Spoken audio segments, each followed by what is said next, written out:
Vamos a Hechos 7:24, por favor. ¿Me dan poquito más volumen? Poquito más volumen, por favor. Sí, sí, gracias a Dios. Ok, perfecto, gracias. Hebreos 7:24.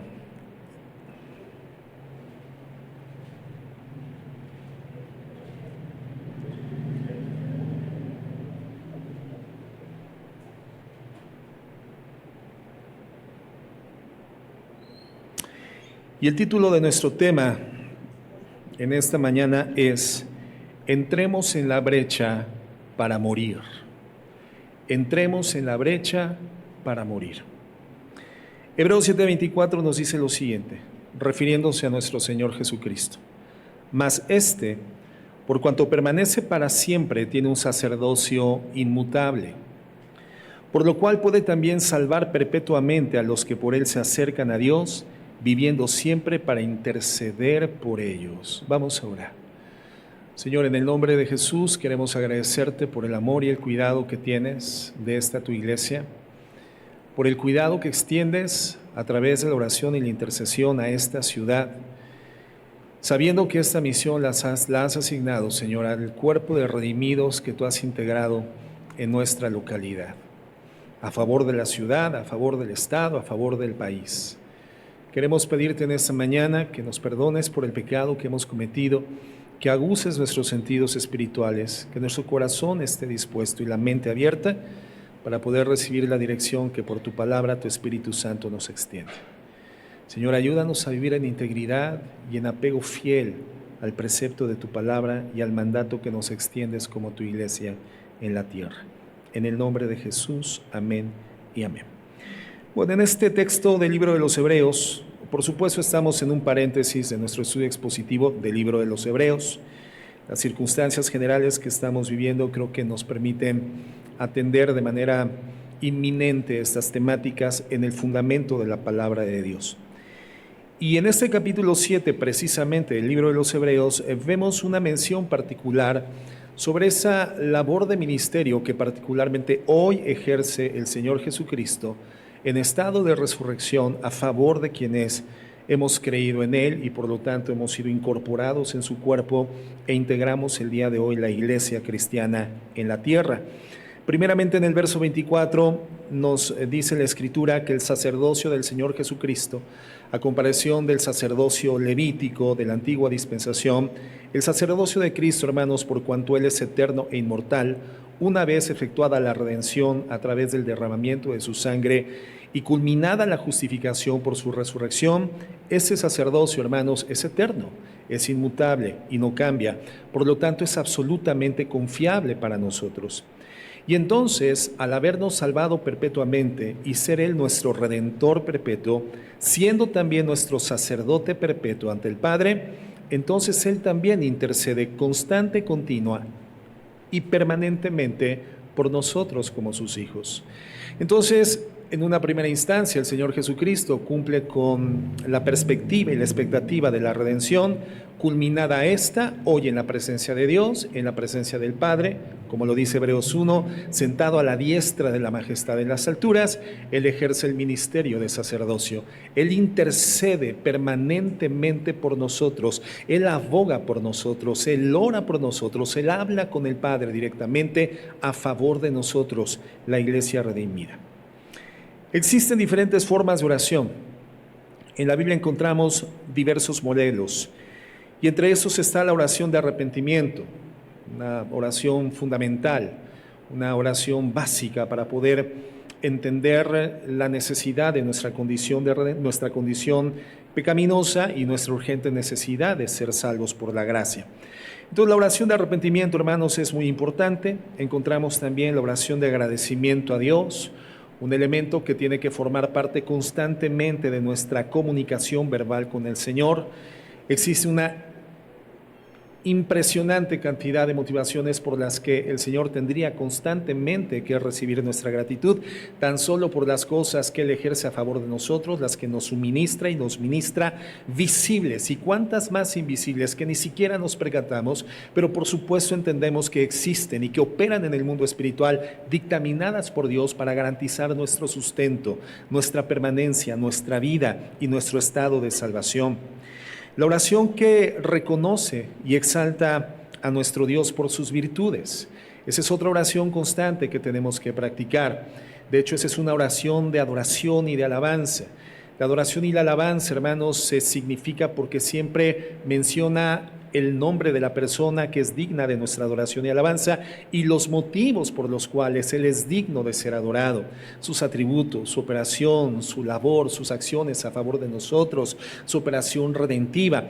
Esta oración de exaltación por quién es Dios y sus virtudes tiene que formar parte cotidiana de nuestra comunicación verbal con el Señor.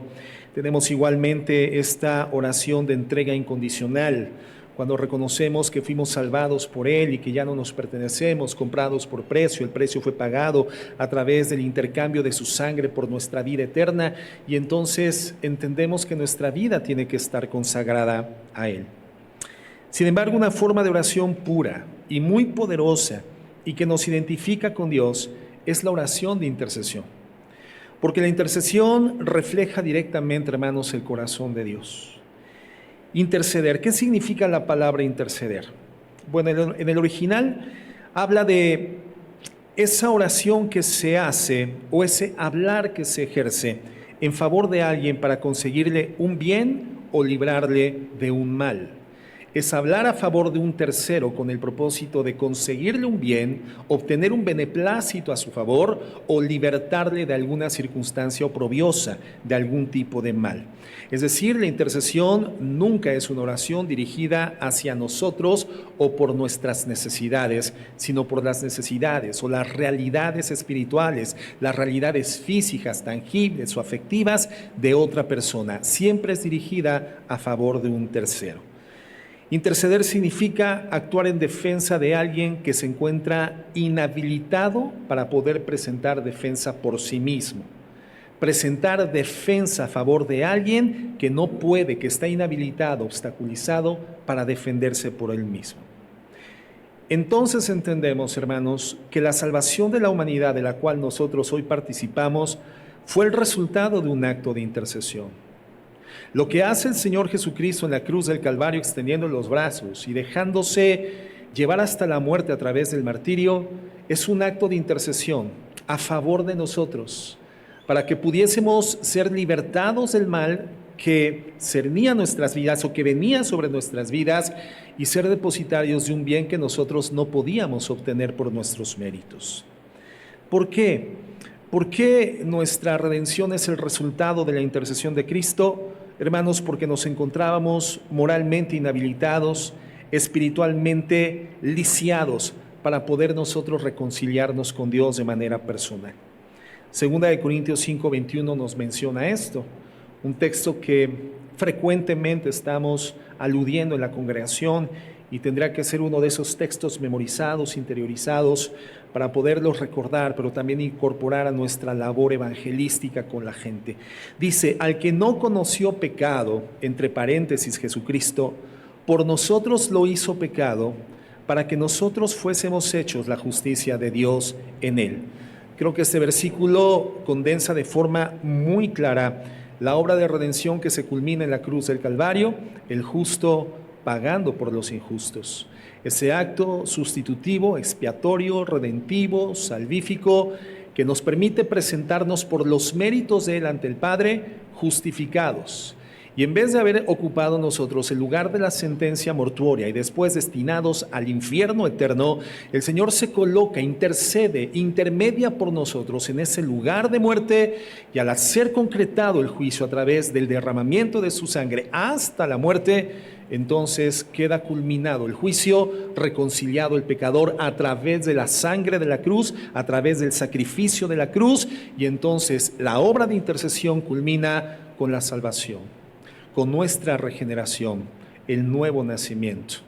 Digamos que la salvación es la cara que nos corresponde a nosotros como seres humanos, es la perspectiva que nosotros tenemos de este estado redimido actual, hemos sido salvos, y la otra cara es la regeneración, es lo que Dios hace a favor de nosotros, el nuevo nacimiento por consecuencia de los méritos de Cristo intermediando por nosotros en la cruz del Calvario. Al ser salvos instantáneamente del otro lado de la moneda, somos regenerados. Salvación y regeneración son dos efectos simultáneos. La salvación es para nosotros y la regeneración es lo que Cristo hace con nosotros a través de la fe en su sacrificio. Entonces entendemos que ese acto representativo de Jesús en el Calvario, hermanos, es un acto redentivo en la base de una acción intercesora. En Cristo observamos este modelo, hermanos, clarísimo de intercesor. El intercesor es alguien que ora a Dios a favor de nosotros.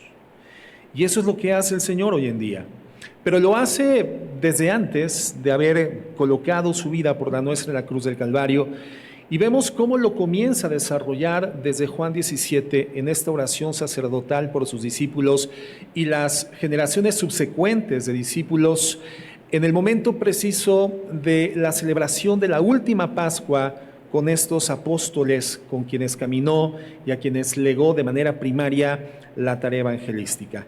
Fíjense lo que dice Juan 17:9, un pequeño segmento de esta larga oración intercesora que el Señor Jesucristo hace a favor de sus discípulos y por nosotros.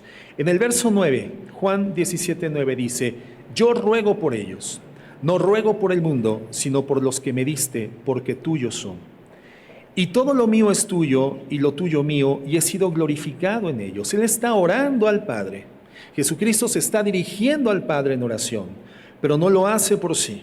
Él es consciente perfectamente de los momentos que está por experimentar, la aprehensión por la guardia del Sanedrín y todo el proceso del Calvario, todo el proceso previo a la cruz, el Vía Crucis. Él sabe la tortura física que está por experimentar. Sin embargo, esta oración, hermanos, no la realiza por él, no la realiza por su condición, no pide fortaleza en este momento para el cumplimiento de su misión, sino que el foco, el enfoque, el objetivo de su oración, la preocupación de su corazón, por decirlo así, el enfoque de su corazón son estos hombres que le acompañaron dados para el Padre y que nos representan a todas las generaciones de cristianos en la historia. Dice, verso 11, y ya no estoy en el mundo, mas estos están en el mundo, y voy a ti, Padre Santo, a los que me has dado, guárdalos en tu nombre, para que sean uno, así como nosotros. Cuando estaba con ellos en el mundo, yo los guardaba en tu nombre. A los que me diste, yo los guardé, y ninguno de ellos se perdió, sino el hijo de perdición, para que la escritura se cumpliese. Pero ahora voy a ti, y hablo esto en el mundo para que tengan mi gozo cumplido en sí mismos. Yo les he dado tu palabra, y el mundo los aborreció, porque no son del mundo, como tampoco yo soy del mundo. No ruego que les quites del mundo, sino que los guardes del mal. ¡Qué preciosa oración! Qué derramamiento del corazón de Jesucristo, el Hijo del Padre, al Dios del universo, buscando a través de esta oración la acción directa del Padre, ahora en el resguardo de aquellos que le había entregado y temporalmente estuvieron bajo el cuidado y el resguardo del Hijo. Y les dice, Señor, yo oro por ellos, no para que los saques del mundo, su misión está en el mundo, su permanencia está en el mundo. Es necesario que permanezcan en el mundo para predicar las virtudes de aquel que los llamó de las tinieblas a su luz admirable. Es necesario que lleven el mensaje. Esto está implícito en la oración del Señor Jesucristo. No te pido que los quites del mundo, sino que los guardes del mal. El Señor Jesucristo intercede por ellos. Y más adelante en esta misma oración dice, y oro también por los que han de creer a través del mensaje predicado por ellos. Y ahí nos encontramos involucrados todas las generaciones de cristianos hasta nuestros días. El Señor intercede. Él ora por sus discípulos, ora por nosotros. Él se da cuenta de la inhabilidad que existe en nosotros para obtener de forma directa, por mérito y virtud personal, la gracia de Dios y la reconciliación con el Padre. Y por lo tanto, Él ora por nosotros, pero no es lo único que hace. Él también actúa en intercesión. En 2 Corintios 5:21, nuevamente, al que no conoció pecado, por nosotros lo hizo pecado, para que nosotros fuésemos hechos la justicia de Dios en él. El depósito de nuestra culpa fue sobre Jesucristo, voluntariamente aceptada, sin haberla cometido Él. La recibe para ser juzgada nuestra culpa en Él. El que no cometió pecado por nosotros, se hace el depósito de la culpa, se juzga en Él y nosotros somos declarados justos a través de esa obra intercesora. En Juan 3:16 dice, porque de tal manera amó Dios al mundo que ha dado a su Hijo unigénito para que todo aquel que en Él cree no se pierda, mas tenga vida eterna. No solamente queda ahí, hermanos, sino que Jesús actúa a favor de nosotros. La salvación misma es el resultado de un acto de intercesión. Podemos entender entonces en qué lugar se encuentra esta modalidad de oración en el corazón del Padre. La intercesión, hermanos, es el corazón de Dios. La intercesión es el corazón de nuestro Señor. El corazón de Dios es la intercesión y la intercesión tiene una sola motivación, hermanos, el amor. De tal manera amó Dios al mundo que dio a su Hijo unigénito para que todo aquel que en Él cree no se pierda, mas tenga vida eterna. Bueno, como creyentes nuestra vida debe de reproducir esa clase de amor. Un amor que evidentemente, hermanos, es limitado y es imperfecto, pero se encuentra ya en el camino de perfeccionamiento. Se encuentra ya en ese proceso de crecimiento y de alineación hacia la semejanza cada vez más progresiva al amor de nuestro Dios. Somos llamados a reproducir y crecer en la capacidad de reproducir esa clase de amor, porque la Biblia lo dice. Romanos 5:5 dice que el amor de Dios ha sido derramado en nuestros corazones por el Espíritu Santo que nos fue dado. Tú eres un hijo de Dios, tú eres un cristiano, un creyente. ¿Te autopercibes como una persona redimida por este acto redentivo, intercesor de Jesucristo en el Calvario? Bueno, la palabra de Dios claramente nos dice que el amor del Padre, este amor que se manifestó en la persona de Jesucristo, ha sido derramada en nuestros corazones. En la central de nuestras motivaciones, la central de nuestras emociones, la central de nuestros pensamientos, que es el corazón, el alma humana, ahí, hermanos, donde se encontraba el principal problema y conflicto de Dios con el hombre, en su alma distanciada del Creador por el pecado, ahí, reconciliados con el Padre, ahora Dios hace de ese depósito de nuestro ser, de esa alma, el lugar donde su amor tiene que prevalecer, donde su amor fue derramado y por lo tanto es saturado por ese amor. Y es algo que claramente sabemos, hermanos. Dios nos llama a hacer lo mismo que nuestro Señor Jesucristo: interceder. Interceder. En el libro de Ezequiel, la Biblia nos describe la condición de corrupción y de pecado en que se encontraba el pueblo de Israel y el juicio consecuente que Dios había determinado efectuar en contra de la nación. Vamos ahí a Ezequiel 22:17, por favor. Y vamos a descubrir un poco de esta radiografía que nos presenta la Escritura sobre el estado de detrimento espiritual en que la nación había incidido por sus propias decisiones equivocadas. Ezequiel 22:17 dice: vino a mí palabra de Jehová diciendo: hijo de hombre, la casa de Israel se me ha convertido en escoria. Todos ellos son bronce y estaño, y hierro y plomo en medio del horno, y en escorias de plata se convirtieron. Por tanto, así ha dicho Jehová el Señor: por cuanto todos vosotros os habéis convertido en escorias, por tanto, he aquí, yo os reuniré en medio de Jerusalén, como quien junta la plata y el bronce, y hierro y plomo y estaño en medio del horno, para encender fuego en él, para fundirlos. Así os juntaré en mi furor y en mi ira, y os pondré allí y los fundiré.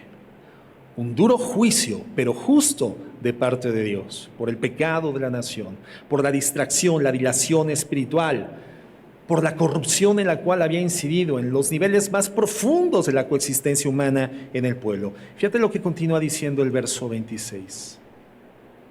Sus sacerdotes violaron mi ley y contaminaron mis santuarios.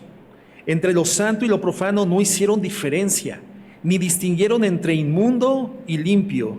Y de mis días de reposo apartaron sus ojos, y yo he sido profanado en medio de ellos. La condición espiritual, la vinculación religiosa que Dios había definido a través de los mandamientos de la ley, el estímulo de ser el pueblo escogido de Dios, esta asignación de ser luz a todas las naciones, literalmente había sido totalmente olvidada y abandonada por el sector espiritual de la nación, los sacerdotes del pueblo, los representantes, aquellos que estaban delante del pueblo por Dios y que tendrán que estar por Dios delante del pueblo y delante de Dios por el pueblo.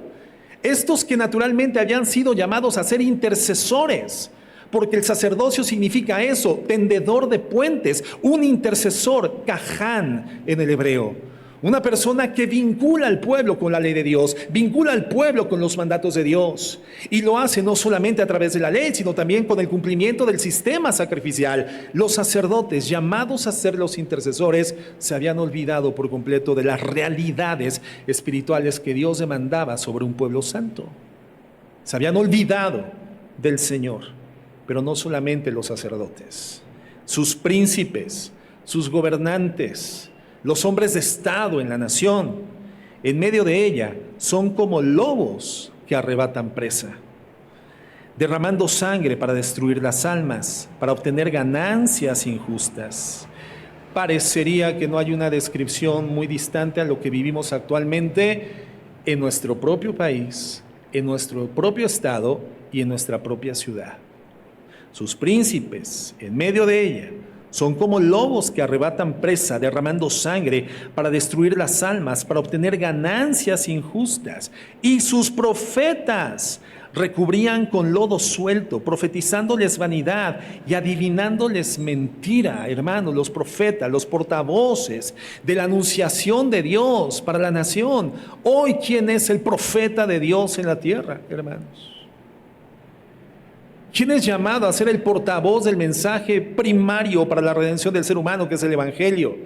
Y todo lo que deriva de este glorioso mensaje de cambio, transformación y eternidad. El profeta de Dios en la tierra es la iglesia de nuestro Señor Jesucristo. Los llamados a predicar las virtudes de Cristo en medio de la oscuridad.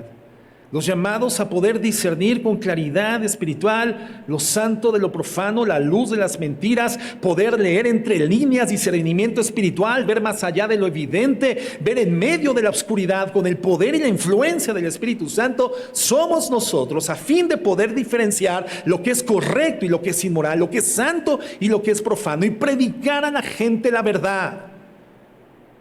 ¿Cuántos centros comunitarios de corte cristiano se reúnen el día de hoy a decirle a la gente que las cosas están muy bien? Que basta con que eleven al Señor confesiones y decretos positivos, mensajes emocionalistas, diciéndole a la gente todo está bien. En el mundo se encuentra toda la bendición de Dios para tu vida, así que alabánzate al mundo para que puedas tomar todo lo que puedas tomar de esa bendición, como si fueras niño esperando la quebradura de una piñata. Y dice claramente, y sus profetas recubrían con lodo suelto, profetizándoles vanidad y adivinándoles mentira, diciendo, así ha dicho Jehová el Señor, y Jehová no había hablado. El pueblo de la tierra usaba de opresión y cometía robo al afligido y al menesteroso hacia violencia, y al extranjero oprimía sin derecho. Y fíjate el versículo 30. Y busqué entre ellos hombre que hiciese vallado, que se pusiese en la brecha delante de mí a favor de la tierra, para que yo no la destruyese, y no lo hallé. Por tanto derramé sobre ellos mi ira, con el ardor de mi ira los consumí, hice volver el camino de ellos sobre su propia cabeza, dice Jehová el Señor. Encontramos en esta descripción, hermanos, un reproche de Dios por no haber encontrado ningún justo que representara arrepentimiento por el pueblo ante él, ningún justo que clamare por la piedad del Señor, ningún justo que clamare al Señor por su gracia y por su misericordia, nadie en la brecha que intercediera por Israel. La palabra brecha es interesante, hermanos, es un derivado de un vocablo franco que es breca y significa roto. Eso significa brecha, roto. Y se utiliza para nombrar una rotura o un resquicio o una abertura. El concepto suele usarse para hacer referencia a las roturas en los muros o en las murallas que defienden las ciudades de la antigüedad, especialmente las roturas que los ejércitos enemigos ocasionaban con sus ataques a estas ciudades amuralladas. Cuando un ejército enemigo atacaba a una ciudad amurallada, lo que hacía era rodearla en sus muros de protección. Y lo que intentaba hacer era aperturar una brecha, hacer un orificio. Y utilizaban un armamento que se definía como ariete. Un ariete es un tronco pesado, largo, grueso, y con este entre varios hombres se abalanzaban en contra de las puertas o en contra de las murallas con el propósito de hacer una brecha, un orificio, una oquedad, poder perforarla. Cuando una brecha se abría en la muralla, había un comando especial del ejército, una sección especial del ejército que salía precisamente por esa oquedad que el ariete enemigo había aperturado en la muralla. Salía por la brecha, en primer lugar, para contener el avance del ejército enemigo, en tanto otro grupo de soldados restauraba la brecha, es decir, cerraba la oquedad. Inmediatamente se ponían a trabajar, tenían todo preparado para poder solventar esa apertura, literalmente cerrar nuevamente la muralla, la barda de protección. Y lo que sucedía, cuando la muralla estaba restaurada, ese grupo de soldados que había salido por la brecha quedaba fuera de la ciudad. Su destino era estar parados en la brecha hasta que la ciudad nuevamente se encontrase protegida y sin peligro en contra de su existencia, hasta que la brecha estuviera restaurada. Quedaban fuera de la ciudad sin protección del muro, porque el muro protegía lo que estaba dentro, pero ellos quedaban fuera del muro. Por lo tanto, su destino, hermanos, habiendo restaurado la brecha, habiendo separado en la brecha, su destino era morir. Estas eran las fuerzas especiales, hermanos. Los comandos especiales preparados para interceder por el pueblo y morir. Interceder lleva implícito eso, hermanos, el sacrificio. Y eso es lo que hizo precisamente nuestro Señor Jesucristo. Creo que ahora entendemos mucho mejor por qué Él es el modelo ideal de intercesión. Morir para que nosotros viviéramos a causa de su sacrificio. En el caso de Cristo, la muerte no lo pudo retener. Él venció a la muerte. Él despojó al diablo de las llaves de la muerte. Él es Señor de la vida y de la muerte, nuestro Señor Jesucristo. La intercesión, hermanos, entendemos por qué es el corazón de Dios. Fíjate, las murallas tenían tres propósitos fundamentales. En primer lugar, proteger a las personas que vivían dentro de esa ciudad. Era un límite, era una frontera de protección, una frontera de resguardo. En segundo lugar, separar a los habitantes de su ambiente exterior, es decir, poner límites que resguardaran su identidad, su cultura y su idiosincrasia de otras culturas e idiosincrasias externas a su condición cultural interna. Entonces, protegían, resguardaban la idiosincrasia, la cultura, las costumbres, los hábitos de ese país, de esa ciudad. Y en tercer lugar, establecían claras fronteras entre el pueblo escogido de Dios y las culturas paganas, a fin de evitar contaminarse con las costumbres paganas de adoración a los falsos dioses. Era un resguardo físico, era un resguardo cultural, pero lo más importante, hermanos, era un resguardo espiritual. Era el resguardo de su condición espiritual como pueblo escogido de Dios. Cuando se da la destrucción del templo, hermanos, la primera ocasión cuando se gesta el imperio babilónico en contra de la nación de Israel y lleva cautivos a la mayor cantidad de judíos, de pobladores de la nación de Israel, por supuesto el pueblo sufrió, hermanos, porque fue un atentado directo contra su identidad, sin embargo, y obviamente contra su libertad. Pero sin duda lo que más dolió al pueblo y lo que mayor afectación generó es que sus murallas fueron derribadas y por lo tanto su vida espiritual, su sistema de adoración que estaba concentrado en el templo, quedó al descubierto y en indefensión, y el resultado fue la destrucción del templo. Las murallas de Jerusalén, hermanos, tenían el propósito de proveer protección físico, pero sobre todo protección espiritual a Jerusalén. Cuando Nehemías, recordarán la historia, es enviado por Dios a restaurar las murallas de Jerusalén, 20 años antes, Esdras y Zorobabel habían sido enviados ya por el imperio babilónico después de los años de su cautiverio para continuar o comenzar con la repoblación de la nación o del pueblo de Jerusalén. 20 años después, ya Babilonia no era el imperio gobernante, Babilonia fue conquistada por el imperio persa, y entonces cuando Nehemías sale bajo el mandato de Darío, un rey persa, un emperador persa. Bajo ese mandato, él va ahora a Jerusalén a restaurar las murallas. ¿Por qué? Porque era necesario que se restablecieran las murallas en ese momento, hermanos, porque el templo ya había sido reedificado, porque el templo había sido restaurado. El restablecimiento del sacerdocio se encontraba activo, el restablecimiento del sacrificio estaba en acción, el restablecimiento de la adoración estaba presente en el pueblo nuevamente. Ahora entonces, la restauración de las murallas de Jerusalén protegerían al pueblo y literalmente resguardarían el sistema de adoración de la nación.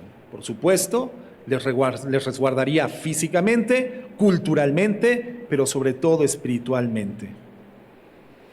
Entendemos entonces, hermanos, por definición, que una brecha en la muralla, una brecha en los muros, representa un lugar donde hay debilidad, donde hay vulnerabilidad y donde hay peligro. Hoy en día, hermanos, existen brechas en nuestros países, en nuestras ciudades, en nuestras familias, en los matrimonios, en la paternidad, incluso dentro de las iglesias cristianas. Y Dios espera de cada uno de nosotros que nos paremos en la brecha. Y debemos de saber hacerlo. Tenemos que saber cómo hacerlo. De tiempo atrás, en nuestro país, se ha legalizado la inmoralidad. Eso ya no es sorpresivo. Lamentablemente, lo anormal se ha normalizado. Leyes y decisiones que están poniendo en peligro a los seres más indefensos de nuestra patria, que son los niños. Niños que no tienen todavía una claridad en la conciencia ni en la inteligencia para la definición de su propia identidad. Y están hoy desde las esferas legales y legislativas siendo lesionados enteramente en su autopercepción. Hoy los gobiernos intentan aleccionar a nuestros hijos para que acepten como normal lo que es subnormal, lo que está por debajo de la normalidad, lo que está debajo de las normas establecidas por Dios en sus códigos morales y espirituales. Y así están creciendo nuestros hijos, con argumentos que se levantan contra el conocimiento de Dios, y esto, hermano, está generando brechas. El ariete de Satanás, articulado por el Estado, ejercido por el gobierno, en contra de los más vulnerables de nuestra nación, los niños. Brechas importantes en nuestra comunidad, en nuestra ciudad, en nuestras familias y en nuestra iglesia. Destrucción de las almas, hermanos, y destrucción de las mentes. Lamentablemente esto no es todo. Vivimos en una realidad en que nuestro Estado nacional y el gobierno que ejerce ha cedido al poder económico de las mafias, de los cárteles, de la delincuencia organizada. Literalmente lo entendemos, hoy está al descubierto, esto ya no es un secreto a voces, es una realidad manifiesta. Se han dejado infiltrar, se han dejado comprar para mantener sus intereses particulares y su permanencia en el poder indefinidamente. Modifican y crean leyes que lesionan los más elementales derechos de los pueblos que prometieron amar y proteger. Y esa es la realidad en la que vive nuestro país, esa es la realidad en la que vive nuestro Estado y es la realidad en la que vive nuestra ciudad. En consecuencia, hay localidades derribadas, familias derribadas. Nuestro Estado, nuestra ciudad es un ejemplo claro de esta realidad. Y eso nos demanda, esto nos exige pararnos en la brecha. Dios siempre está buscando a alguien que se pare en la brecha. a través de la oración y de actos de intercesión. Ese tipo de conducta, la intercesión, hacer lo que nadie sino la iglesia cristiana puede hacer a favor de la ciudad, a favor de la nación, es lo único que puede dar certeza a los que nos están observando de fuera, a la gente que no conoce a Jesucristo como redentor de sus almas, a la gente que está fuera de la iglesia y que ve el evangelio como una posibilidad alternativa para su experiencia de vida y que puede llevar a una plena demostración de la eficacia de este evangelio para salvar. El pecado, hermanos, abre brechas en nuestras vidas. Y el pecado es el resultado de que Dios no es el más alto de los deleites en nuestra vida, en nuestra alma, en nuestro corazón. El pecado es la evidencia de que hemos dado lugar a otras cosas que han sustituido el placer que Dios nos da en nuestro corazón por placeres terrenales y meramente temporales. Es lo que le pasó al rey David, recordado lamentablemente por el pecado de inmoralidad y de asesinato. Le sucedió con Betsabé, y esto fue debido a que creyó que el deleite que le proporcionaría tener una mujer que no le correspondía tener sería mayor que el deleite de tener a Dios en su vida y en su corazón. Y ese es el engaño del pecado, pensar que algo es contrario a Dios y que siendo contrario a Dios puede otorgarnos alguna posibilidad de disfrute y de felicidad. Esa es la causa del pecado. Esa es la causa del pecado. Cuando Natán confronta a David, ¿recuerdan ustedes? Le exhibe, le expone una ilustración de un hombre que violenta los intereses de un hombre pobre con la única de sus ovejas. Y al final el rey David emite un juicio letal en contra de ese hombre, hasta que Natán lo ilumina con el poder del Espíritu Santo y le dice: rey, ese hombre eres tú. La oveja es la mujer de Urías Eteo a quien tú mataste. Y por lo tanto el juicio viene contra tu vida. ¿Por qué? Porque no oíste la voz de Jehová tu Dios. Porque no temiste a tu Dios. Todo pecado, hermano, tiene su origen en no escuchar la voz de Dios. Y de ahí se derivan toda la gama diversa de posibilidades de desviarnos del blanco y de levantarnos en contra de nuestro Dios y serle infieles. Esto, hermanos, evidentemente abrió una brecha entre Dios y David. Hoy en día hay una brecha enorme. Las familias están siendo atacadas porque el diablo busca destruir todo aquello que Dios hace santo. Hay brechas en los muros porque la iglesia ha permeado la cultura del mundo, tanto que no distingue muchas veces lo bueno de lo malo.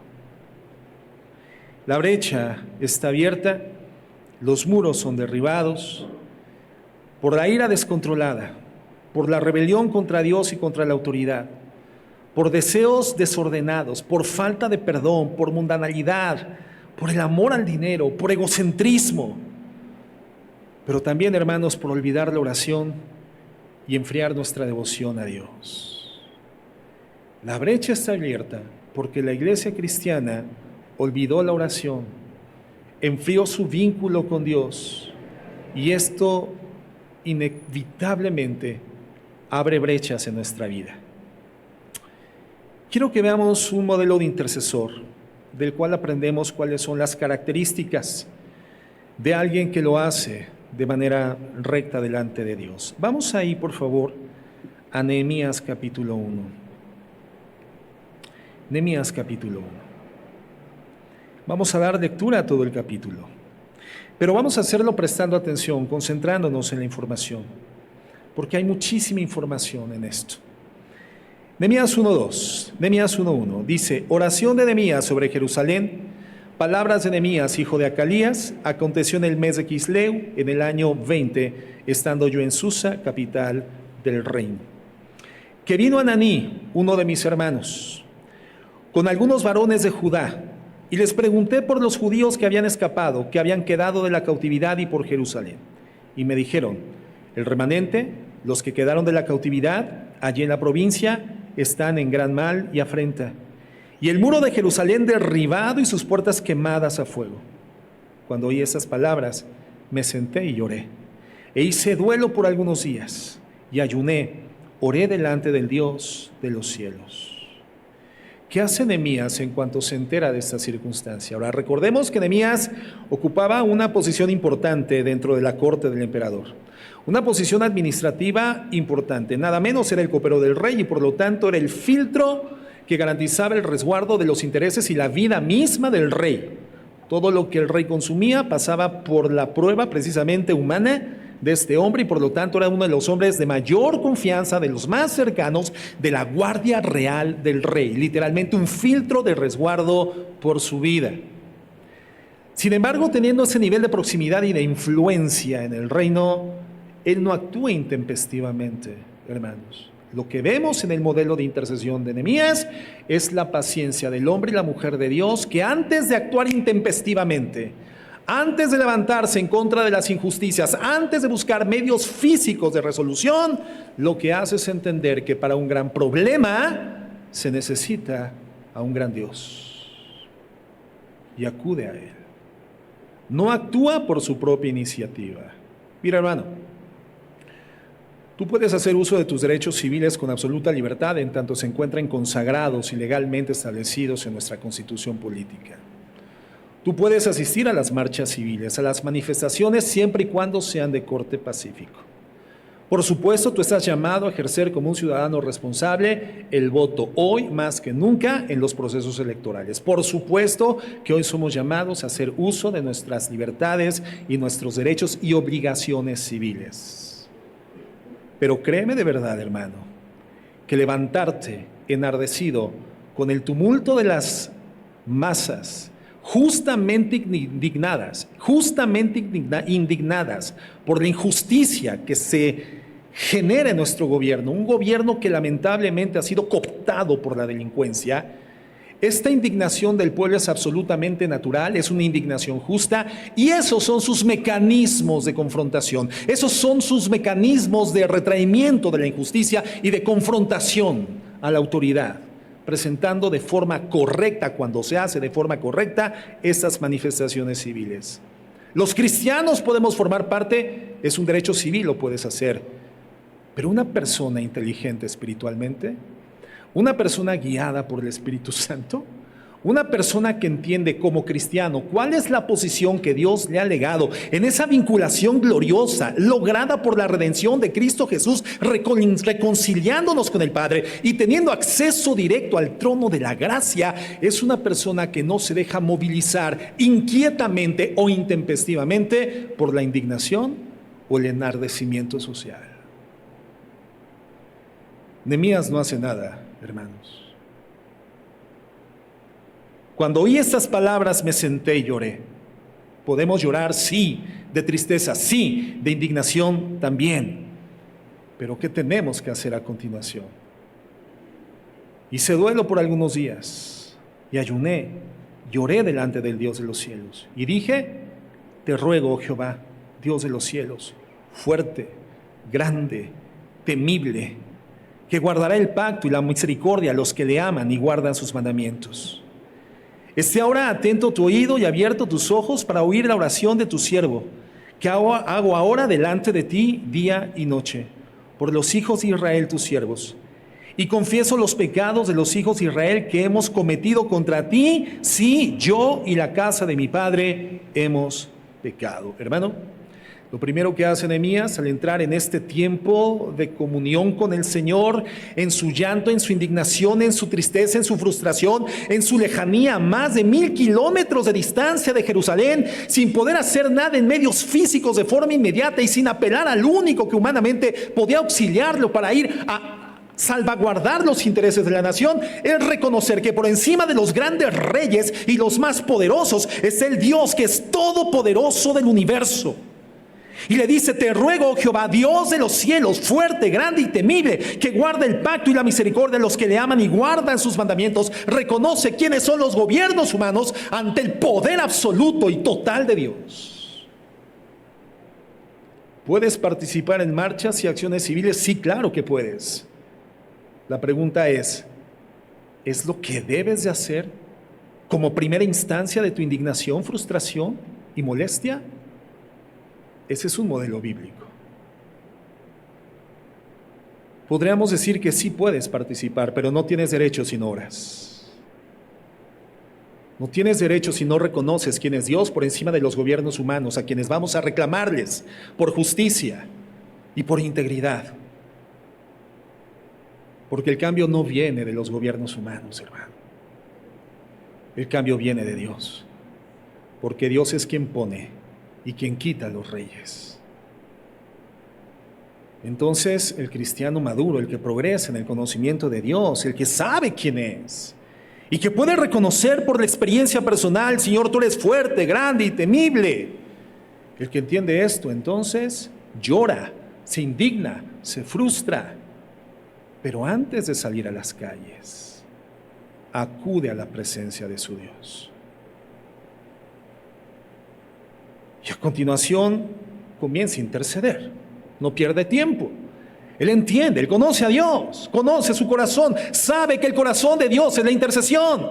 Y entonces se pone ante Dios por un pueblo al cual él no pertenecía geográficamente desde su infancia, o tal vez nunca, hermanos, de hecho nunca, porque habían pasado 140 años del cautiverio babilónico. Él no había pisado Jerusalén, él estaba en Susa, la capital del reino persa, pero él se vincula directamente, como si estuviera en Jerusalén, y toma como propio los pecados de un pueblo que él no conoció y que él no cometió, porque ni siquiera había nacido cuando fueron cometidos por el pueblo, y generaron en consecuencia el juicio de Dios en contra de la nación. El cautiverio babilónico por el pecado del pueblo como una evidencia del justo juicio de Dios.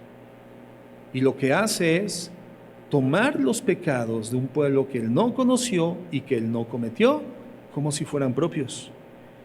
Y le dice: esté ahora atento tu oído y abierto tus ojos para oír la oración de tu siervo, que hago ahora delante de ti día y noche por los hijos de Israel tus siervos, y confieso los pecados de los hijos de Israel que hemos cometido contra ti. Si yo y la casa de mi padre hemos pecado, en extremo nos hemos corrompido contra ti, y no hemos guardado los mandamientos, estatutos y preceptos que diste a Moisés tu siervo.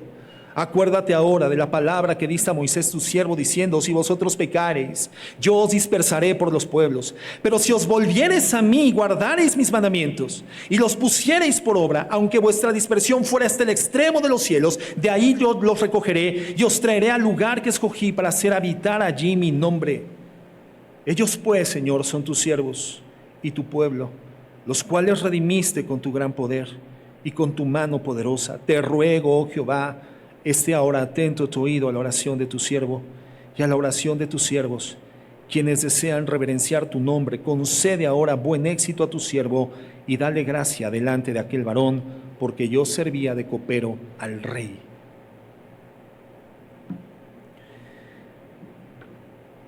Nehemías no actúa.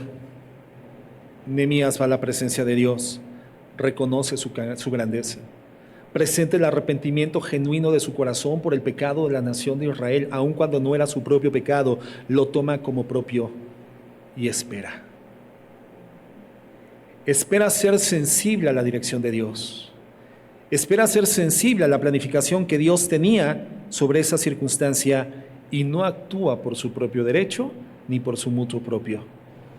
No reacciona ante la circunstancia, no sale enardecido, no manifiesta su indignación fuera de su intimidad con Cristo, y encuentra en el Señor la solución y la estrategia. Recibe el plan de Dios y se presenta después de haber orado por largos días y ayunado por largos días, se presenta ante el rey. Y lo que recibe de parte del rey, hermano, literalmente es todo el favor del Estado para contar con los recursos, los elementos, las mediaciones, los caminos libres, la guardia armada que resguardase su vida, la vida de quienes le acompañaban, y los materiales que transitarían por 1000 kilómetros para que llegaran perfectos, a fin de que estos materiales pudieran reconstruir y sirvieran para la reconstrucción de las murallas de Israel. Y el sistema de adoración, hermanos, estuviera nuevamente resguardado. El templo de Dios. El templo de Dios. Vemos entonces un modelo de intercesión. En primer lugar, la intercesión tiene que ser ejercida por personas justas. no pecadoras, justas. ¿Cuántos justos sabemos aquí? ¿Cuántos justos sabemos aquí? Justificados pues por la fe, tenemos paz para con Dios, por medio de nuestro Señor Jesucristo. Somos justos no por méritos, sino por medio de nuestro Señor Jesucristo, por su mediación y por su intercesión delante del Padre, obra expiatoria y vicaria, el derramamiento de su sangre, la limpieza del pecado. Hoy somos presentados justos delante de Dios, no por nuestros méritos y obras, sino por su intercesión. La iglesia de Cristo es una iglesia justa en la tierra, hermanos. No infalible, no una iglesia que ya no peque, pero delante de Dios justificada por los méritos de Cristo. Por eso esta acción de intercesión a la cual somos llamados, recibimos la asignación porque somos la iglesia de Cristo. En primer lugar, una persona justa, temerosa de Dios, tiene el respaldo del Señor para ejercer intercesión. ¿Por qué? Número 2, porque una persona justa delante de Dios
Sí. Ok, gracias. Iba a decir el diablo, no, fueron las pilas. Bajamos un poquito el audio, por favor. Bien, continuamos. Una persona justa delante de Dios, número 2, es sensible a la necesidad espiritual y material. La iglesia del Señor Jesucristo es llamada a ser sensible porque el amor del Padre fue derramado en nuestros corazones. Y el amor del Padre por nosotros evidentemente se encuentra lleno de sensibilidad. La iglesia del Señor Jesucristo está llamada a ser intercesora, número 1, porque es justa, y número 2, porque se entiende que es sensible a la necesidad espiritual de la situación o de la circunstancia o de la gente. En tercer lugar, la iglesia de Cristo está llamada a interceder porque se duele por la destrucción que genera el pecado en las vidas de la gente.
Ok.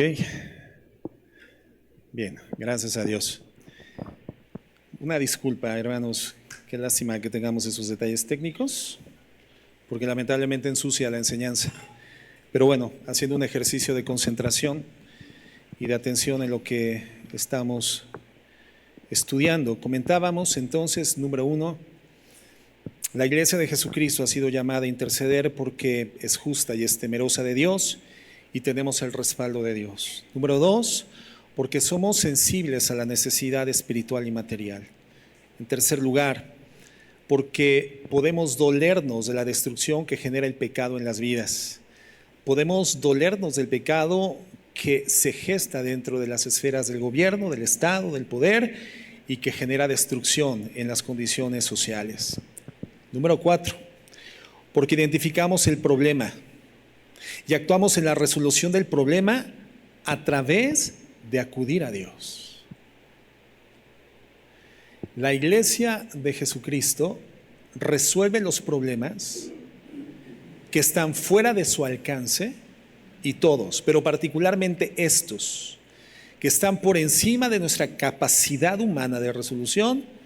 La Iglesia de Jesucristo los resuelve acudiendo a Dios. Grandes problemas requieren de la intervención de un gran Dios. En quinto lugar, intercedemos. Nos ponemos en el lugar del pecador como si nosotros lo hubiésemos cometido. Pero a ver, pastor, yo no soy ni siquiera regidor. Es más, nunca he entrado al palacio municipal de mi ciudad. Yo no he ocupado jamás una posición administrativa, menos aún a nivel estatal y menos a nivel federal. Por lo tanto, yo no tengo responsabilidad de los vínculos con el narcotráfico y las bandas y la delincuencia organizada que tiene nuestro gobierno desde las esferas federales, pastor. Yo no generé un narcoestado. Bueno, lo que hizo Nehemías fue interceder por pecados que él no había cometido, de un pueblo que ni siquiera él había conocido. Gracias. Y lo que hacemos es tomar como propios, no la comisión, sino la culpa del pecado. Porque para que la gracia de Dios, hermanos, descienda y se manifieste a favor de una circunstancia, una persona, una familia, un matrimonio, lo que necesita mediar, que es el arrepentimiento. ¿Cómo devino sobre nuestras vidas la salvación por la gracia y los méritos de Cristo? A través de una oración de arrepentimiento. El mensaje de Jesucristo con el cual inaugura su ministerio en la tierra es: arrepiéntanse. El mensaje de Juan el Bautista es: arrepiéntanse, el reino de los cielos se ha acercado. Hagan obras dignas de arrepentimiento. El arrepentimiento, hermanos, es la mediación para poder aperturar una dimensión espiritual que permite el descenso y el derramamiento de la gracia de Dios. Y quiero decirte que nuestros gobernantes no se van a arrepentir de haber generado un narcoestado. No lo van a hacer. ¿Quién se va a arrepentir por el gobierno, hermano? La Iglesia de Jesucristo. Somos nosotros. ¿Quién se va a arrepentir por el pecado de tus hijos si no son creyentes? Tú, como padre de familia cristiano. ¿Quién se va a arrepentir por el pecado de tu esposo, que es un inconverso, pero tú eres una mujer cristiana que ama a Dios y le conoce y sabes que es grande y poderoso y tiene la majestad en las alturas? Tú. ¿Quién se va a arrepentir por el pecado de tu esposa si ella no es cristiana? Tú, que conoces a Dios y el poder de ese Dios y la respuesta que Él da a la intercesión, porque la intercesión es el corazón de Dios. En sexto, la intercesión es un acto constante. No cesa la intercesión, hermanos, ¿hasta cuándo? ¿Hasta cuándo? Hasta que algo sucede. ¿Cuándo cesó la intercesión de Nehemías por el pueblo? Hasta que, estando delante del rey, obtuvo literalmente los medios y el favor necesario para poder reconstruir las murallas del pueblo. Y en séptimo, el valiente intercede aún cuando le cueste la vida, porque la intercesión es salir a la brecha. La intercesión es salir afuera de las murallas, para que las murallas sean reconstruidas, sean bendecidas, y la nación, el pueblo, la ciudad, tu familia, nuestra iglesia, tenga la garantía del resguardo y la protección de Dios. ¿Cuál es el resultado de la intercesión? Hermanos, si leemos hasta el final la historia, las murallas de Jerusalén fueron reconstruidas, restauradas. La adoración a Dios estaba resguardada. El pueblo fue protegido. Recobró su identidad como pueblo de Dios. Quedó resguardado de la influencia pagana, porque ya habían murallas que lo resguardaban de las influencias espirituales de los pueblos pecadores. Jerusalén se encontraba nuevamente en condición espiritual propicia a la gracia de Dios. ¿Por qué? Por un acto de intercesión de un hombre justo delante de Dios. El resultado de la intercesión de Jesucristo, ¿cuál fue? Nuestra salvación. La adoración para nosotros está resguardada. Estamos protegidos. Tenemos una identidad como pueblo de Dios. Estamos resguardados espiritualmente de doctrinas paganas. Él nos hizo propicios a la gracia de Dios y estamos en una condición apropiada ante Dios, perdonados y salvados por la intercesión de Jesucristo. Ese es, hermanos, el poder de la intercesión. ¿Dónde están las brechas en tu vida? ¿Dónde están las brechas en tu familia, en tu matrimonio? ¿Dónde están las brechas en la relación con tus hijos? Y la pregunta es, ¿qué vas a hacer? ¿Te vas a convertir en un intercesor? ¿O simplemente vas a observar pasivamente lo que está destruyendo tu vida, la vida de tu familia, de tu iglesia y de tu comunidad? Nehemías pudo haber tomado una posición cómoda. Él pudo haber juzgado las cosas desde el justo juicio de Dios. Y haber simplemente ante esta noticia triste, caótica de la destrucción a fuego de las murallas de Jerusalén, pudo haber tomado una posición cómoda y decir, bueno, finalmente es el justo juicio de Dios. Dios lo había advertido, ellos hicieron lo que no debían a lo largo de los años, Dios les dio una y otra oportunidad y finalmente no hay nada que hacer porque cómo actuamos en contra de los decretos de Dios. Así que no hay nada por hacer, pero Él no lo hizo. Y nosotros podríamos tomar una actitud pasiva y decir, bueno, estamos en los últimos tiempos, Jesucristo viene, está a la vuelta, los cascos del Apocalipsis se oyen en los cielos, como dicen algunos pastores. El Señor dice que las cosas no mejorarán, irán de mal en peor, la maldad aumentará, la ciencia se multiplicará, el amor fraternal de muchos se enfriará, literalmente los hijos se entregarán a los padres. Estamos viviendo esos tiempos. ¿Qué podemos por cambiar las circunstancias en las que nos encontramos? Sin embargo, Nehemías, hermanos, no fue pasivo ni conformista. Lo que él hizo fue hacer lo que un hijo justo de Dios hace: intercedió. Aperturó a través del arrepentimiento la puerta dimensional de la gracia de Dios. Esta descendió, las murallas fueron reconstruidas y el pueblo se encontró protegido. La adoración protegida, su identidad cultural protegida, el resguardo en contra de la influencia de tendencias religiosas paganas, resguardado el pueblo de Israel por la obra de un intercesor. El Señor Jesucristo pudo haber dicho, bueno, Padre, es verdad, la paga del pecado es muerte, ellos pecaron, Adán y Eva pecó, es el momento de exterminar a la raza humana. Es momento de exterminar a la raza humana y todo lo que en expectativa podría suceder o generarse a través de una generación de pecadores, personas inclinadas inevitablemente a la comisión del mal y por lo tanto una sociedad corrompida. No hay expectativa, así que Señor, adelante con los justos juicios tuyos, a destruir a la humanidad, exterminarla. Al final no hubiera sido un gran trabajo porque eran 2 personas nada más. Y ahí hubiera estado consignada en el huerto del Edén, ni siquiera en la expulsión, sino en el exterminio, justamente por el pecado, la historia de la humanidad. Pero Jesucristo no hizo eso. Jesucristo fue preanunciado desde el Génesis 3:15. Jesucristo viene voluntariamente a esta tierra. Literalmente se disocia del ejercicio pleno de sus atributos divinos y sin dejar de ser Dios, se encarna en condición humana, siendo completo hombre y completo Dios. Intercede por nosotros. Y el Señor nos dice, ahora ve tú y haz lo mismo. Ámame a mí por sobre todas las cosas y a tu prójimo como a ti mismo. Y ese narcoestado contra el que el pueblo se levanta con indignación y justicia, hermanos, son prójimos nuestros. Y no se trata de ocultar o tapar los ojos ante su impiedad y su corrupción. Se trata de hacer lo que Dios nos llama a hacer: interceder por un gobierno justo, por gobernantes justos. El Señor pone y el Señor quita, y eso lo establece la Biblia. Entonces podemos pedir, Señor, por favor, retira este gobierno y establece un gobierno justo, Señor. Perdónanos por la forma en la cual nos permitimos infiltrar por las bandas, por la maldad, por el derramamiento de sangre que provocó nuestra pasividad, por la forma en la cual nos dejamos infiltrar y comprar por la maldad. Señor, confesamos nuestros pecados y los pecados del pueblo, porque tú eres un Dios que juzga el pecado, pero eres bueno y eres dadivoso y eres un Dios de gracia cuando el pueblo se arrepiente y reconoce su maldad. Señor, nos humillamos delante de ti, porque no nos conformamos a un Uruapan así, porque no nos conformamos a un estado así, porque no nos conformamos a una nación así. ¿Quién lo va a hacer?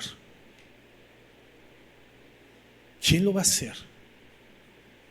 ¿Quiénes van a seguir saliendo a las marchas?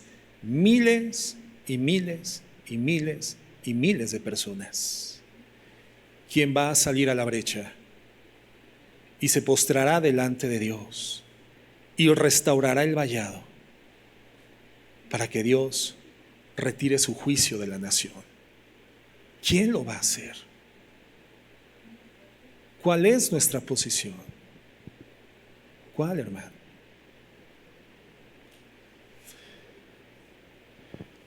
Por lo tanto, conscientes de la condición crítica y caótica por la que cursa históricamente nuestra nación, nuestro estado y nuestra ciudad, iniciaremos esta semana con esta cadena de oración e intercesión. Vamos a hacer lo que nos toca hacer. Vamos a salir a la brecha. Vamos a restaurar la muralla, a levantar vallado por el pueblo y por la iglesia y por tu familia y por la mía y por nosotros, hermanos, por amor a la gente, aún por el pueblo inconverso. Vamos a levantar vallado delante de Dios para que Dios no nos juzgue y su gracia y su misericordia descienda sobre esta tierra. ¿Cuántos han deseado irse de este lugar en estos días? ¿Cuántos han considerado la posibilidad de migrar? ¿A dónde? ¿A otro país, hermano? ¿A dónde? Dios nos ha traído aquí, pero no para ser pasivos ni reactivos, sino para ser espirituales, hermanos, intercesores delante de Dios. Voy a pedir, por favor, que coloquemos nuevamente nuestra cadena de oración en la pantalla. Para los que llegaron tarde, esa es la asignatura y la encomienda que recibimos de parte de Dios. Iniciamos en esta semana.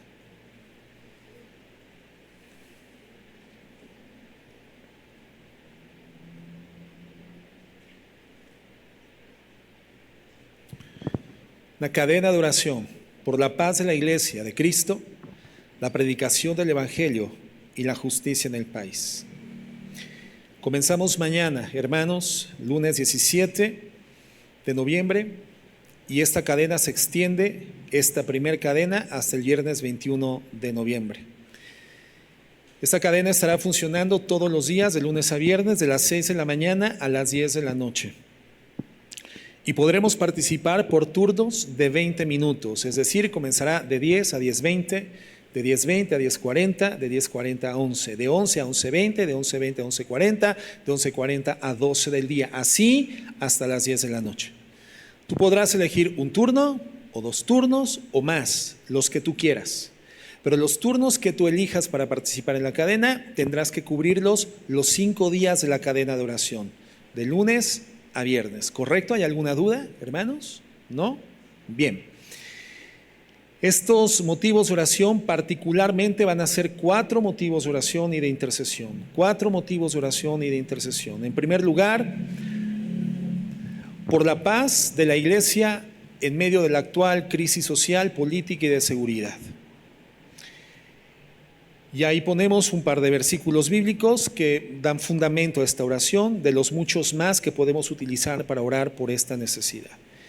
En segundo lugar, segundo punto, por la predicación del Evangelio, por un despertar de la Iglesia al mandato de la gran comisión. El despertar de la Iglesia para poder desarrollar de manera real y frontal, comprometida, la predicación del Evangelio de la gracia. Porque, hermano, el problema de las sociedades no es político, no es moral, el problema es espiritual. El problema es el pecado. La paga del pecado es muerte. Y antes de la muerte, hermano, de la misma forma que un cuerpo para que finalmente muera, sufre una cantidad importante de detrimento en el funcionamiento de sus órganos para que naturalmente, finalmente muera. Antes de la muerte final, hermanos, se encuentra toda una gama de desvíos morales y pecaminosos que han hecho que el cuerpo enferme hasta la condición en la cual se encuentra actualmente nuestra sociedad. Entonces, la única forma de darle una solución real es la predicación del Evangelio.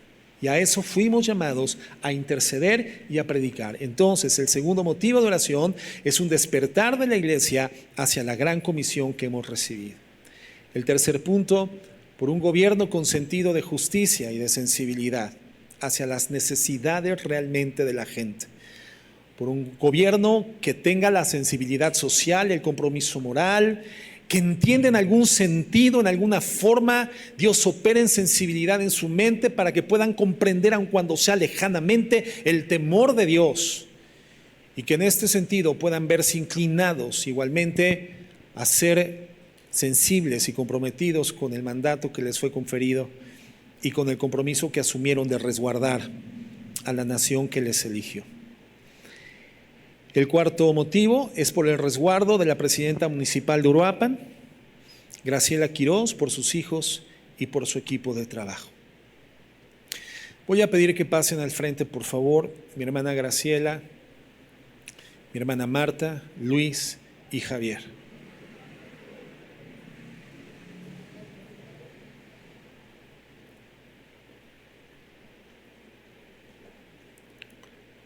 Bien. Ellos están aquí al frente porque son con quienes vamos a apuntarnos, elegir los turnos de oración. Pueden pasar con cualquiera de ellos, apuntarse. No importa que un horario esté ocupado, no importa, eso no es problema. Si 2 o 3 o más personas ocupan el mismo horario, gracias a Dios, mejor. Y van a estar ahorita, desde este momento hasta que todos terminen de ubicarse en un turno y entonces ya podamos abandonar nuestro auditorio. Y el segundo banner, por favor, el segundo anuncio, lo repito, también para aquellos que llegaron tarde y no lo escucharon al inicio. Tendremos el cierre de esta cadena de oración, el cierre de nuestra cadena de oración con una velada de oración el próximo viernes, hermanos. Viernes 21 de noviembre a las 7 de la noche, aquí en la congregación, de las 7 a las 10 de la noche. El jueves vamos a tener nuestra reunión natural, normal, de taller de mitad de semana o de entre semana, pero el viernes, hermanos, el llamado, la convocatoria es a toda la congregación, a asistir a nuestra velada de oración. Segunda de Crónicas 7:14 dice: si se humillare mi pueblo, sobre el cual mi nombre es invocado, lloraren y buscaren mi rostro, y se convirtieren de sus malos caminos, entonces yo iré desde los cielos, perdonaré sus pecados y sanaré su tierra. Y esto, hermanos, es interceder. Y lo vamos a hacer como cuerpo de Cristo. El mundo sin Cristo se moviliza, pero la iglesia cristiana también nos movilizamos. ¿A dónde? No a las calles, hermanos. Nos movilizamos a la brecha, afuera de la muralla de nuestra ciudad, de nuestra familia, afuera de la muralla de nuestra iglesia, afuera de la muralla de nuestro país, para reconstruirla con intercesión delante de Dios. Levantaremos vallado. Dios encontrará quien se ponga en la brecha como justo delante de Dios, con sensibilidad, por amor, arrepintiéndonos por los pecados, aun cuando no los hayamos cometido, clamando a su gracia y su misericordia ante el arrepentimiento de su iglesia por el pecado del pueblo. Hermana Marichuy.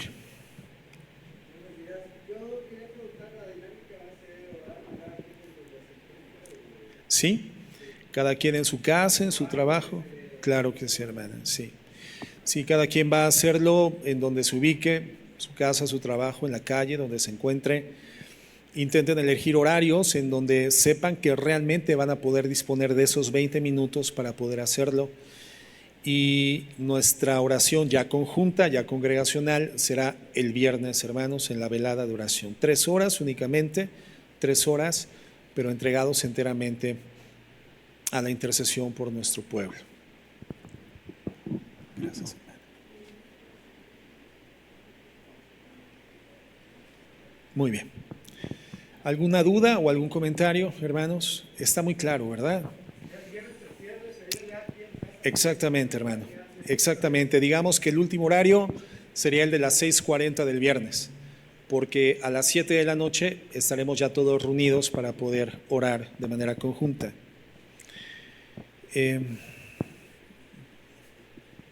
Se me está yendo un dato. Pero bueno, ¿alguna duda, hermana?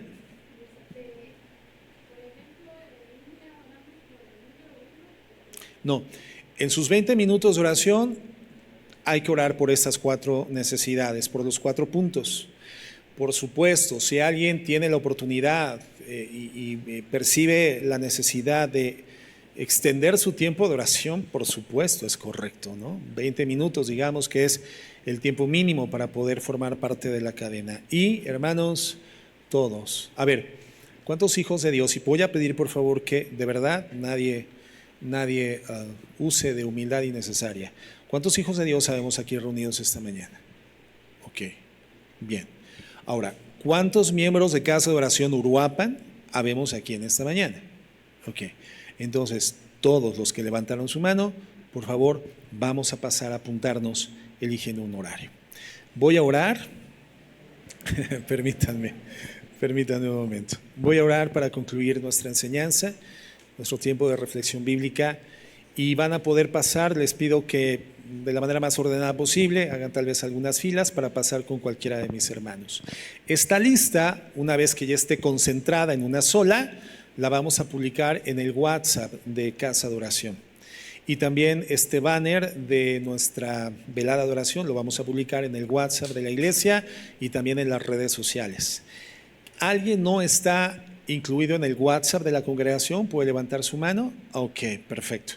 Entonces, voy a pedir que también quienes levantaron su mano, a ver, ¿quién levantó su mano? Ok, perfecto, muy bien. Entonces, si alguien no está en el WhatsApp de la congregación, ahí con el mismo hermano con el que se anoten, le dan su número para que me lo pase y lo integremos al WhatsApp y estén ya todos integrados. Vamos a orar, hermanos.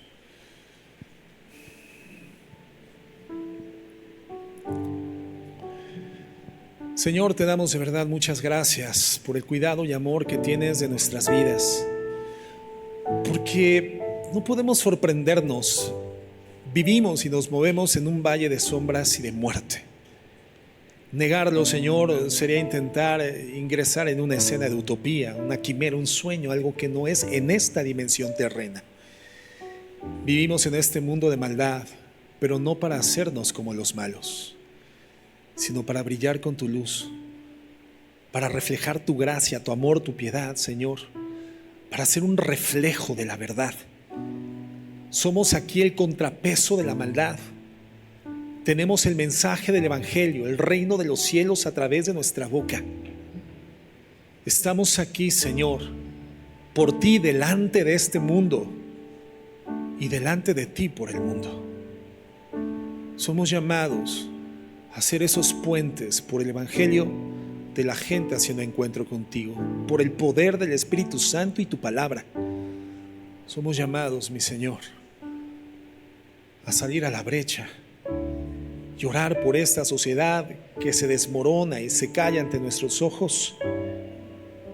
Pero no fuimos llamados a la pasividad, fuimos llamados a la intercesión, Señor, porque es ahí donde está tu corazón, porque sabemos que eres un Dios fuerte, grande, majestuoso, que oye la oración arrepentida de su pueblo, sensible a aquel que clama con honestidad y humildad, porque tú no te resistes a un corazón contrito y humillado, y porque tu oído está atento al clamor de tus hijos.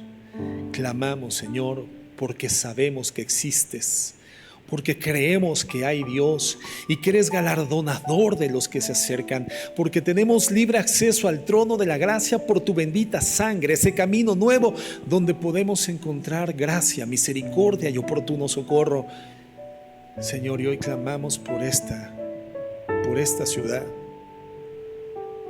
por este estado y por este país. En esta semana, Señor, te pido que oigas el clamor de tu iglesia, el clamor de tus hijos, que tu oído esté atento, mi Dios. Que podamos presentarnos ante ti limpios de pecado, habiendo confesado lo que hayamos cometido con integridad, sabiendo que tú eres fiel y justo para limpiarnos de la maldad y del pecado, y poder en esa condición justa por tu sangre presentarnos delante de ti por alguien más. Ese alguien es Uruapan, ese alguien, Señor, es Michoacán, ese alguien es México, ese alguien son nuestras familias, ese alguien, Señor, es nuestra iglesia. Ayúdanos, mi Dios, y contéstanos. En el nombre de Jesús, amén y amén.